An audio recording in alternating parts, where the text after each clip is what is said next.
We just have a few more people joining here late, and we'll get started in a minute.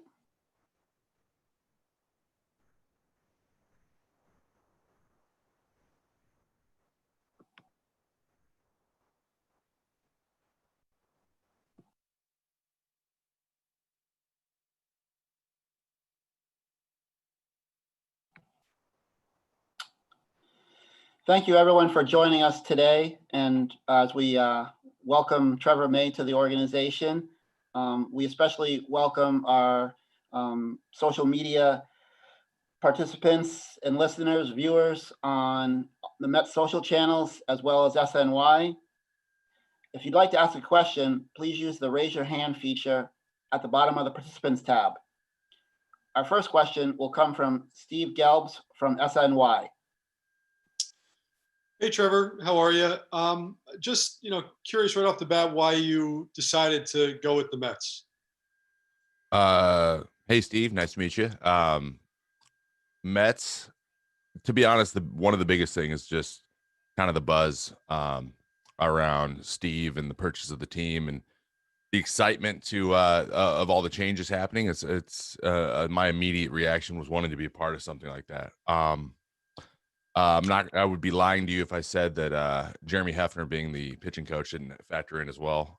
Hef's a really good friend of mine. I think we grew a lot together, him as a coach and myself as a player over the 2 years coming off Tommy John. So I attribute a lot of the kind of bouncing stuff off him and getting really good feedback of how I wanted to approach hitters and preparing to go through a lineup or get ready for whenever my spot's going to come up. A lot of what I've learned was really just having really candid conversations with him. So that was a big part of it too. But and then third, and I think the biggest thing is probably just how passionate the fans are. I feed off that stuff. I love playing baseball mostly because of the emotional connection that fans get with the players and with their team and how exciting that is. So there's just not, I don't think there is a better place than New York to get that connection. So those three things I think just made it a no-brainer. You mentioned that relationship with Jeremy Hefner, and I know that over the last few years you've changed your pitch mix a little bit and really narrowed it down to a few really effective pitches. When you look at his contributions to your growth, is that the biggest one, do you think, or is it more the talking through things like you talked about, talking through approaching hitters and kind of evolving in that way?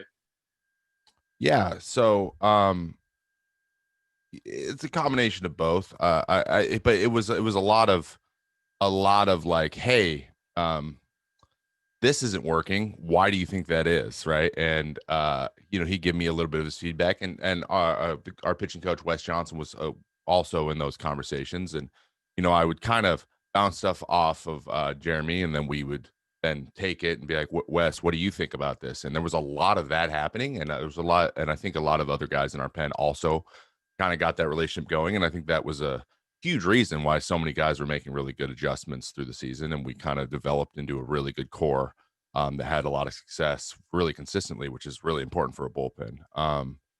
It's actually funny. There's a very specific example, which I believe that you talked last night with Dominic about, and which is hilarious because it was that curveball that was kind of the straw that broke the camel's back for just getting rid of it. And it's just weird and ironic that it was against the Mets. But that was like the third time in a matter of a week where the curveball just for whatever reason didn't get to where I wanted it to go and was kind of morphing into this new slider that I tried. So we basically just said, hey, let's just make the slider the go-to after that day. I remember having the conversation the next day, like, should we just really lean into because I didn't have the feel for the slider yet. I was like, should we just lean into it and just like growing pains and like get this thing ready? And he's like, you're the pitcher, man. And we kind of just like looked at each other like this. And, now here we are a year and a half later. And that was a huge reason why that happened. So, but yeah, it was definitely that dynamic. That's great. Thanks a lot, Trevor. You're welcome. Your next question comes from Tony DeComo from MLB.com. Hey, Trevor. Just one more on Hefner. What sorts of conversations have you maybe had with him, either even before you signed or since you've signed the past couple of days, just regarding, being reunited now? Yeah, it was really just for whatever reason, just kind of like excited to be working together again. Nothing really specifics, to be honest. I think that we were both a little bit in like, let's not jinx this type situation until it was finalized, obviously. So we're gonna probably have a more in-depth conversation with how we're gonna get ready for the season and stuff here coming up soon. But a lot of it was just like, I was like, hey man, where am I going to live? And he's just like getting that information because he played for the team. He was a player and now he's a coach. So he's got a lot of experience with the Mets org and kind of how it all works. And it's a lot different than Minnesota. So it was mostly me just picking his brain there. But I think that getting really into the pitching side and just kind of, how he's kind of like, because it's been a year since we've been together, how he's kind of approached working with the guys and how the whole how the dynamic is out there and what other guys are working on, what the kind of ethos is. I think those are all things that I would like to get a little bit of an idea for going into spring training and then help in any way that I can, just kind of fitting in, being a piece of that puzzle. Cool. Thank you. Yep. Your next question is from Justin Toscano from the Bergen Record. Hey, Trevor, welcome. Good to see you. You mentioned the buzz surrounding Steve Cohen's purchase of the team. What were some of the specific things that you had heard about Steve Cohen, or maybe some of the changes coming to the organization? Yeah, first of all, if you guys hear some sounds behind me, I apologize for that. We have some work in the house. Great timing for it, but that is just how life works sometimes. But in terms of Steve, first of all, I'm a big accessibility guy. I like to be, available to talk to fans, and like I Twitch stream and I do a lot of things like that. And that's my favorite part of doing this. And I kind of saw that from him. Something that I couldn't name another owner that is as big of a fan as the team that he's going to own and has a measure of accessibility and kind of wit to him. And that was kind of like I don't know, there was a connection immediately. But I saw a lot of the like stuff on socials with the, how he's been a fan for 50 years now or a plus. And it's something that it's hard to describe. It's something that is just kind of new. Like it's kind of unprecedented in Major League Baseball. It's just something that's exciting and you want to match your owner's excitement. And that is something that I think that is something that I just wanted to be a part of. So just kind of seeing how excited he was and then how excited the fans were to have him, locked me in. It just locked me in. And kind of on that answer, baseball seems to be a game that can cause a lot of burnout with the daily grind during a season. The Twitch streams, the other stuff that you like to do, does that help you kind of relax, away from the field and avoid some of that burnout? Yeah, I think that it's a little bit of a two-sided coin. It can exacerbate some of that stuff if you are just kind of like not doing well, not feeling good, and then you're just putting yourself in front of a bunch of people that are just going to tell you and remind you all the time. But I think I've been doing it long enough. It's funny. My wife made a comment last night. She's like, did you notice that since you've been doing those things and like kind of being an internet presence that kind of the pitching has improved along with it? And I said, yeah, I think I feed off that energy. I think I like just being it kind of provides a little more accountability. Like I have to be more accountable when I'm in front of people all the time. And yeah, it has become a little bit of a distressor. I think just playing games and hanging out with my friends online has been a big reason for that. And a lot of people do that and they don't stream it, but for whatever reason, entertaining and like having a project going that I can take my mind off the game or being at the field has been a big part of that. Thank you. Yep. Your next question comes from Tim Healy from Newsday. Hi, Trevor. When the Mets announced your signing, they noted that you sometimes live DJ under several monikers. How did you get into that, and what are the names that you perform under? So I haven't DJ'd since I got into Twitch. The whole thing with me is I find a hobby, and I just Sure. fall down that hole. So that was my early 20s phase until I turned about 26, and then I got into the live streaming thing. And that is because that has been all consuming, because it's kind of just spread all kinds of ways outside of just being live all the time. But for DJing, I went under the name DJ Hey Beef when I was 19. It's an inside joke that if I explained it, it still wouldn't make any sense.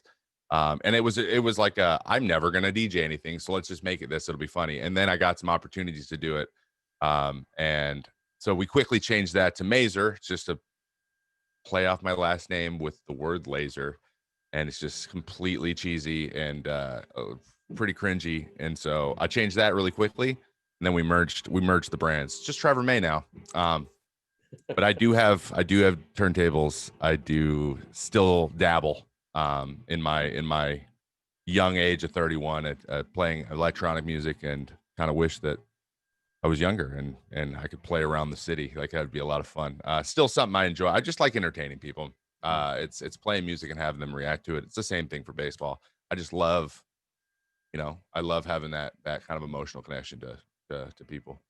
And unrelatedly, your fastball velocity has risen pretty steadily in the last couple of years. Do you feel like there's more where that came from, more in the tank, or how does your body feel when you keep throwing harder? It's honestly it's been feeling better consistently. I am expending more energy on a nightly basis, but in terms of soreness and little naggy, tightness here and there, that kind of has just kind of gone to the wayside, and I feel more consistently good. And that has a lot to do with it's the reason the velo has increased so much is because of just really cleaning up body patterns, really optimizing how my body moves. And I think there's continued room for improvement. I think that I made a huge jump because of some things that were really glaring, and those have improved immensely, but there's still room there. And honestly, like I said, I run on adrenaline, run on energy from fans. So you add some of those in the stands, there could be even a little bit more in there. And it is kind of funny thinking about it, that my velocity increased like it did with no fans. So knowing how I am and how I operate. So, yeah, it's exciting to see what some fans could do. Thank you. You're welcome. Your next question comes from Tim Britton from The Athletic. Hey, Trevor, congratulations. We've talked a couple times about Steve Cohen. I was wondering, we don't hear the ownership situation mentioned a lot when free agents talk about why they signed with the team. I'm wondering, did you expect that to play a role, conceptually when you thought about free agency, or was this kind of a unique circumstance with a new owner coming in and creating the kind of buzz that Steve has? At first, not really. When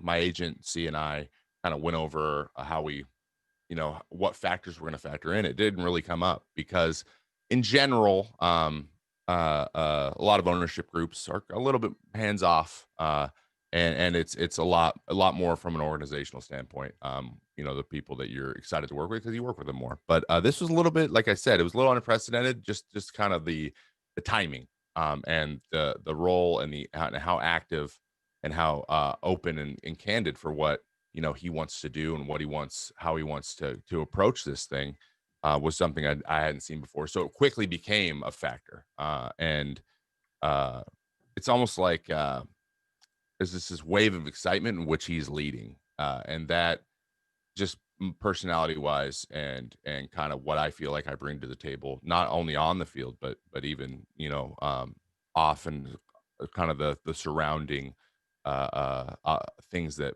players have to do to have fans engaged and excited about their team. Those that lined up really well with me, and those are things I'm passionate about. I love talking to fans, and I love hyping people up, and I'm really active on the social media and the internet, as we've established, and I think that it's a good fit, and I think a lot of people are excited, and I just want to be part of that excitement. And then not a lot of free agents have signed at this point in the calendar. How did the timing of this coming together align with your expectations? And how did you feel about being one of the first guys, especially one of the first relievers to sign this winter? Yeah, to be honest, it took me by surprise. It all happened. A lot of it happened before Thanksgiving, and I was about ready just to go. We had done a long quarantine with before we saw some of my wife's family. We all kind of did the 14 days of seeing nobody. So I was really focused on that, and a lot of conversations had just kind of been, like feeling it out. There's been a lot of that, and that we expected that, and we expected it to possibly go a little bit longer, just because of the nature of the last season, the uncertainty surrounding the 2021 season. There's just a lot going on, and we expected a lot of toes to be dipping in the water, but no one really to jump in, and that's why we were very pleasantly surprised that the Mets kind of went waist deep faster than a lot of other teams, and it happened very, very fast, but it put a huge smile on my face. We were really excited, and I feel like we were really prepared for when that day came. I just don't think like you can ever guess when it's going to happen, because it could be over a 3-month period. Like who knows? And it does feel good to kind of break the ice a little bit, and we'll see what happens after this with our team and with where other guys go, and hopefully it gets the ball moving a little bit more in all kinds of directions, and yeah, that's. But yeah, it was a weird situation. I just don't think there's any way to get used to it. I just think that you're going to be, it's going to happen. You're not going to expect every time you go through this situation. Thank you. Yep. Your next question comes from Ed Coleman from Mets Radio and WFAN. Hey, Trevor. Welcome to New York. Couple of questions for you. Number one, I know it's early, but did you have any conversations with Sandy? You've done middle and set up and close. You have any conversations with Sandy about where you might land?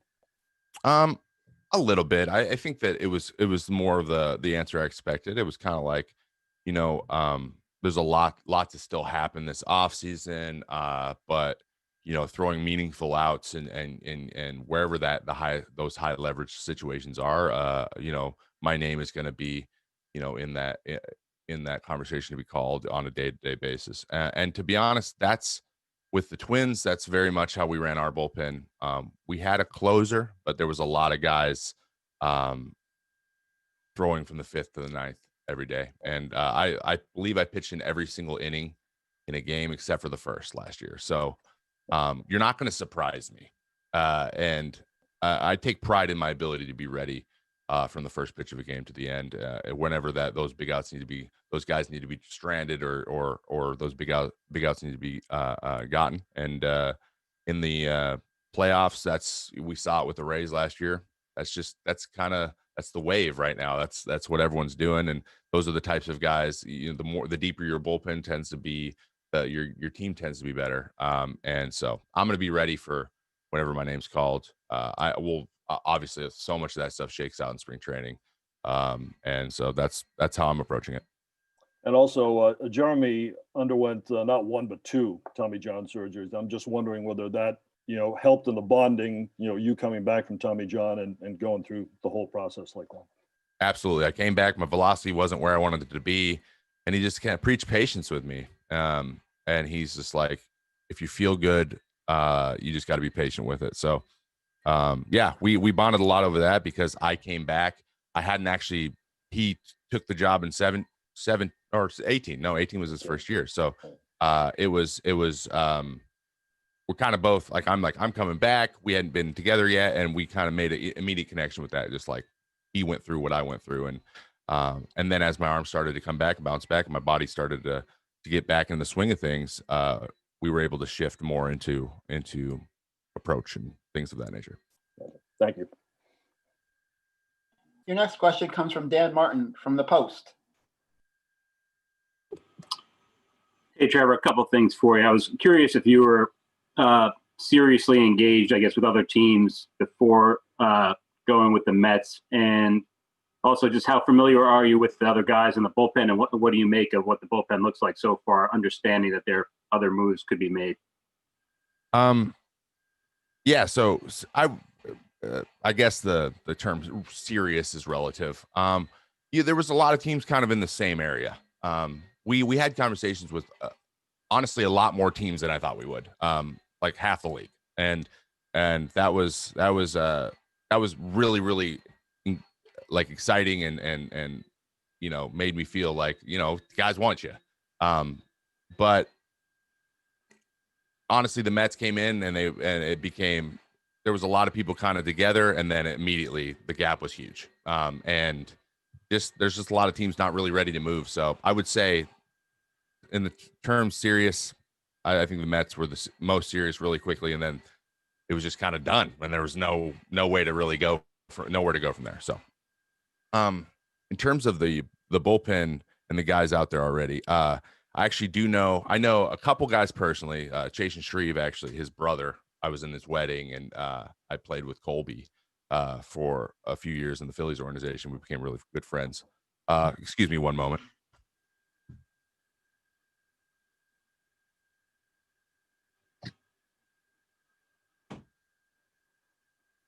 Sorry about that. I played against Dellin. He has been for prior to his surgery, he was one of the best guys in the league. Familia, obviously, played against him when he was with the A's, and have watched his work with the Mets. Sugar, I grew up a Mariners fan, so I kind of like keep tabs on them just because it was part of my my DNA, and so I knew about him over there and with the trade and everything. So I'm very familiar with how a lot of these guys pitch. They were all you name all these guys. Even Brad Brock with the Orioles, we matched up with them a ton when I first moved to the bullpen. When they had Britton and him and Michael Givens. So I'm constantly looking at guys and kind of like seeing how I match up. So there's a lot of talent, a lot of guys who throw hard, a lot of guys who get swings and misses, and a lot of guys who were kind of the top of the league at some point.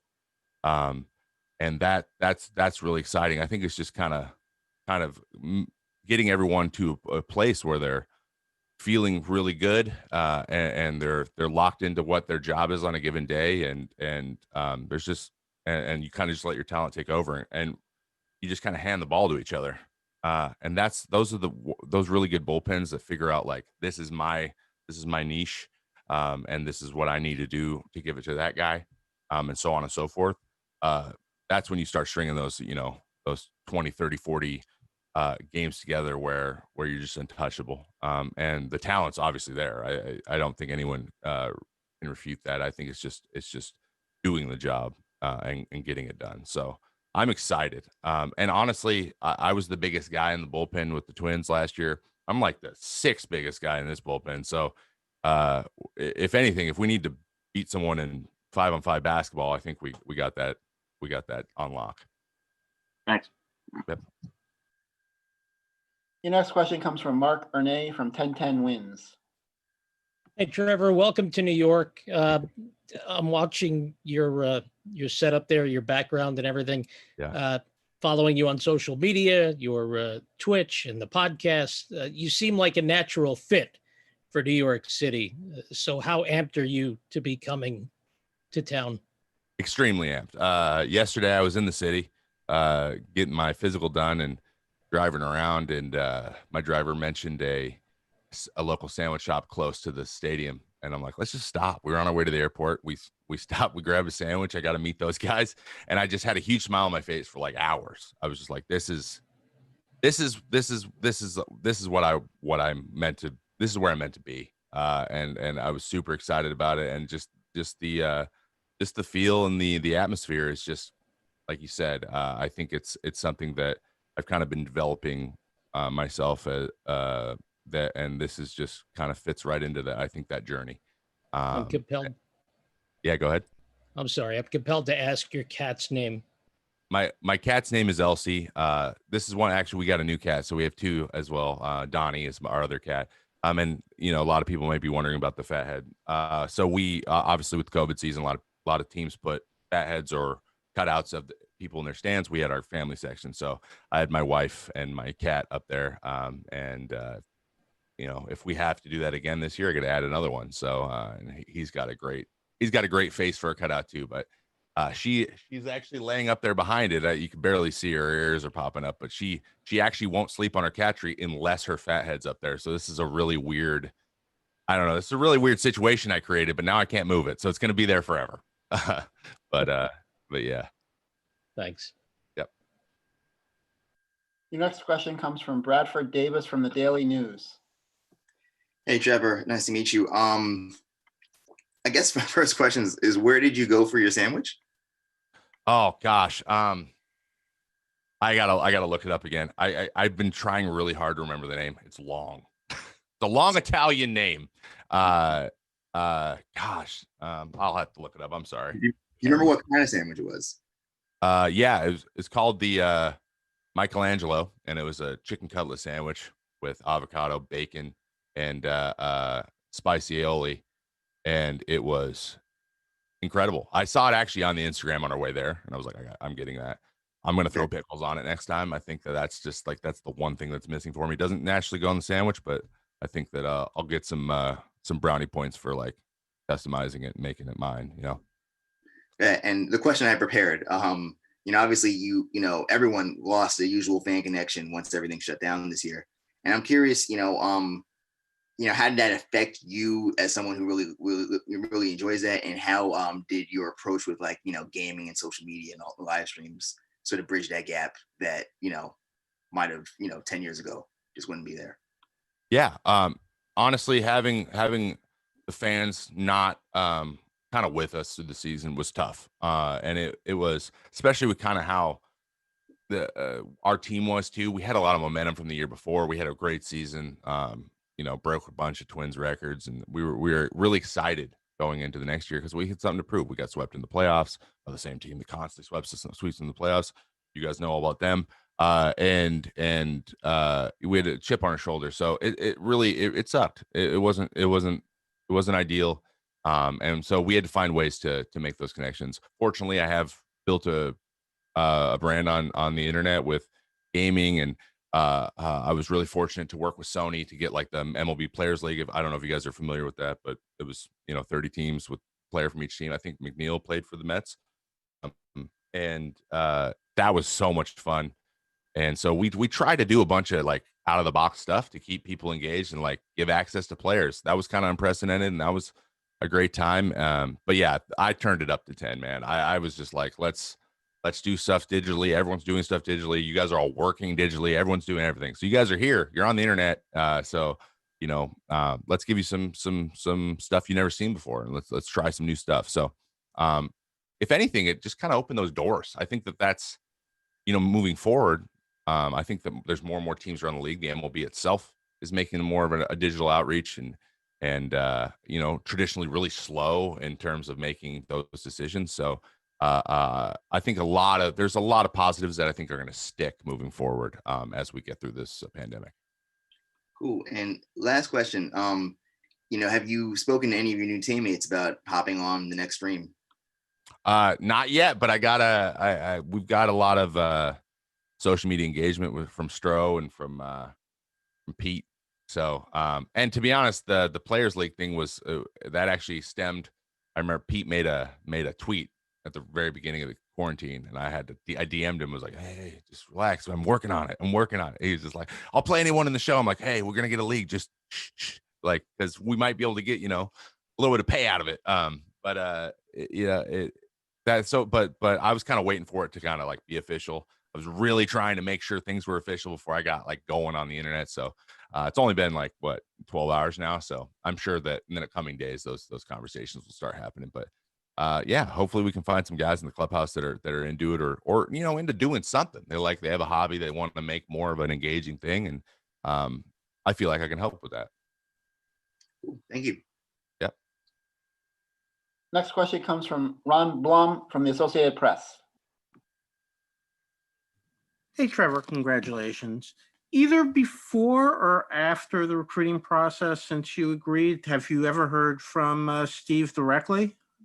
I have not spoken to Steve directly. No. Okay. And the Before he bought the team, did you ever have any thoughts about pitching in New York, and what intrigued you about that? Yeah. It's always been on the radar. I think that one thing I loved every moment I was in Minnesota, but it is a smaller market. There's just only so much you can really do and achieve to kind of like think outside the box. Like I said, for whatever reason, my passion is thinking of creative ways to bring people into the game and to engage with fans. And so New York is just like, if that's something that you're interested in doing and you like to collaborate with people and do cool stuff and get people excited about your team. I mean, there's just no better place than New York. So I've always known that if that were an option, that it would be something that'd be really exciting for me. So when those calls started, and it started from the first day, the Mets were on the day one. They were one of those first calls. When that happened, it was exciting, and they immediately were at that up towards the top of that list through the whole process. So when that happened, it was a little bit of a realization of something that I had thought about for. You think you're going to look at places in the city or out in the burbs? I don't know. In terms of living, sleep's really important for me, and I know that that's not necessarily the most easy thing to come by in the city sometimes. So I'm leaning more towards burbs. I'm more of a burb guy. I live a little bit outside of Seattle too, so I never wanted to live near downtown. So that's kind of my speed. But again, like where those options are or whatever they are, I think we're going to look at a ton of options and see what's up. But I'm hoping. I haven't had this conversation with the Mets yet, but I'm hoping there's somewhere to take a nap during the year. If I learned one thing from Nelly Cruz, it is if you get a 30-minute nap in, things go a lot better for you through the day. So, but that's a little sidebar. So, thank you. Yep. Your next question comes from Mark Roseman from Sports Talk New York. Hey, Trevor, welcome to New York. So social media is somewhat of a double-edged sword. I know you mentioned Minnesota, a smaller market. How are you going to handle those days where maybe you blow a game and social media is not that kind? And, just an indication of what New York social media is like. Wouldn't be surprised if Elsie the cat is trending by this afternoon. Yeah, I honestly, you know what? I've seen my fair share. Like I said, that homer I gave up to Dominique was probably one of the tougher days. But like I said, it's like a much smaller market. And so I just in my mind, the way I'm preparing is thinking any sort of negative thing I've seen on social media over the years, I should probably just immediately like times 5 it in my head for the number of things you're gonna get. And it's just the way it goes. I mean, I don't know if you've spent any time in a Twitch stream, but it's just that stuff, but live. It's like those tweets, but like people are typing it in real time, and it could fill up, and you got to deal with those days. So I've had a lot of experience. I think I have more experience than a lot of people in dealing with, hating or just generally trolling or just trying to get a rise out of you. But there's something on Twitter that I love called the mute button. And it is, I've put it to fairly good use, and I have some pretty strict rules on it. And sometimes I can determine really quickly whether or not someone's going to be part of my life or not. And they're gone, but they don't know it. And they're yelling into the void at this point, there's a little satisfaction in that. So I plan on using that, but there's going to be really tough days. I know that. I'm just preparing myself mentally ready to go that it just really in the scope of things doesn't matter doesn't matter what John says and wherever, like it just doesn't. And you got to be able to go out and do your job. And if you have a good plan and you've gone through what happened and you figured out what's actionable, what you can do to improve, or how you can approach something better in the future, that's what you need to take. That's the value. And as long as you get that out of the situation and you're able to move forward and be ready to pitch the next day, then you're doing everything you can. And that's going to be hard to remember sometimes. I understand that. Are there going to be days where I give up runs? Probably. And that's just, I've been around long enough to know that sometimes there's nothing you can do. So, but I'm going to learn a lot, I'm sure. And lastly, your Met pedigree with your pitching coaches. I believe you broke in under Neil Allen and then Yep. Hef. Yep. Neil Allen was one of those guys that, always preached about never getting too high, never getting too low, especially as a reliever. And he also had, similar to you, a bigger than life personality. What are some of the things you took from Neil? Oh, I love Neil Allen. He was one of my favorite people that I met playing this game. But yeah, that was his big thing. His big thing was just being hyper consistent with your in your mentally, because that's something that you have control over. And really trying to be hyper consistent in the things that you can control. That was a big thing that I got from him. That, and just never be late is big. I'll never forget the one time I was late for a bullpen coming back from an injury, and I've never been chewed out like that in my life. And he's a really easygoing guy. He never got angry, and he had just his one thing, being late. So that's something that stuck with me too. So now I'm big on like being on time. I might have been a little more lax with it before. After that day, never again. So but yeah, Neil was he's a great role model for how to handle yourself with the team, with your teammates, and with the locker room. And he was definitely a player's guy. Always approachable, and always always had a smile, and always drinking a Coca-Cola. That was his big thing too. For whatever reason, the guy drank like 20 Cokes a day, which is astronomical. But he's one of the best, and I'll definitely take the things he taught me through the rest of my career. Thanks a lot. Best of luck. Yep. Thank you. Trevor, your last question comes from Mark Healy from the Rockland Wave.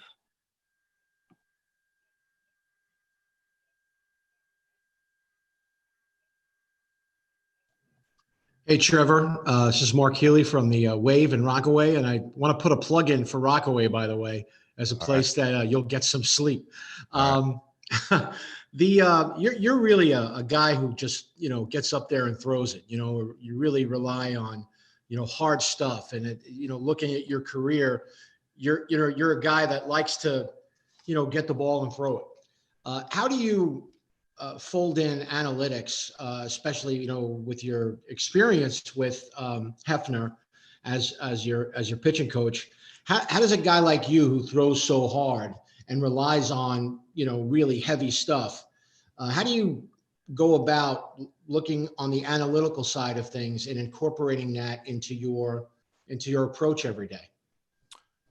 That's a great question. Actually, there was a couple of things that happened in the last 2 years that kind of really honed me in.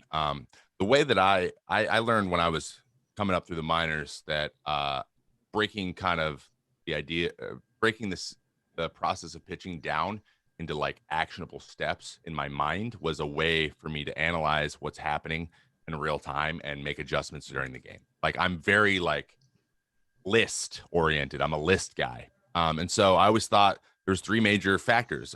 There's how good is your game plan, your analysis going into an at bat or into an outing.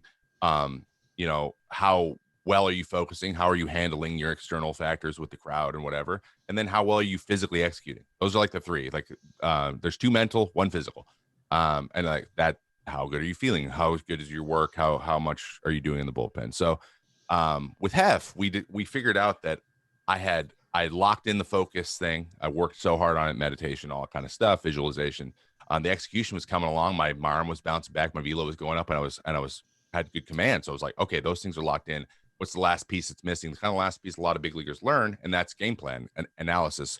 Why am I throwing when I'm throwing when? Like, what is my ethos there?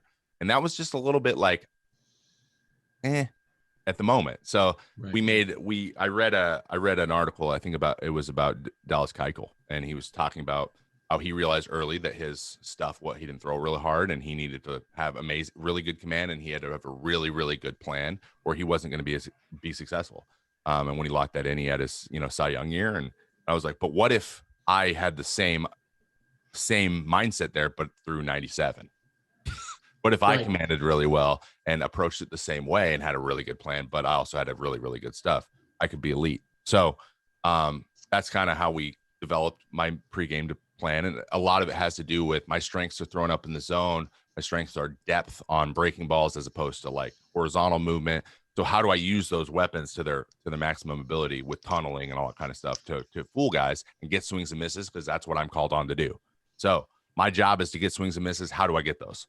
And that's how I break down my series by series breakdowns of the hitters. For example, this last year, I faced the 2, 3, 4 hitter in every lineup every day. Like that was my job. I was like, we facing the Indians. I'm like, I have to get Lindor, Ramirez, and Santana out every single game. I faced Lindor every game. And so I had to know on a day-to-day basis, because he's a good hitter and he makes adjustments, what he's trying to do. And I've been fortunate to have a pretty good success there with him. And it all lays down to, how do I use my fastballs up? When do I use them? Can I get swings and misses on fastballs up, or is it a good way to get strikeouts? Does this guy chase breaking balls below the zone or off the plate? Because how mine moves below the zone is always better than off the plate. If they're not a big breaking ball below the plate guy, how about changeups? There's a lot of guys that are right on right for whatever reason. They don't see any changeups and they're just not good with them. And I have a good changeup, and I've always been confident in it. It's the first off-speed pitch I ever learned in my life. And so then I'll start to factor that and fold that in. And I kind of give myself buzzwords where I have 2 or 3 steps for facing every hitter, 2 or 3 weapons that I know where I can go with what.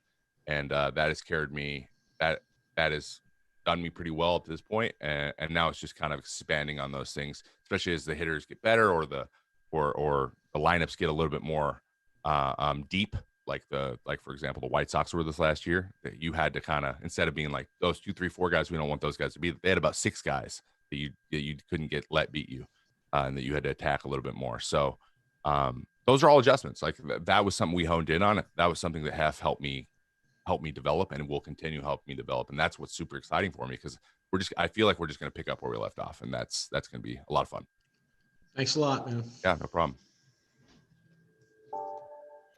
Trevor, thank you very much for your time this afternoon. My pleasure. Thanks, guys.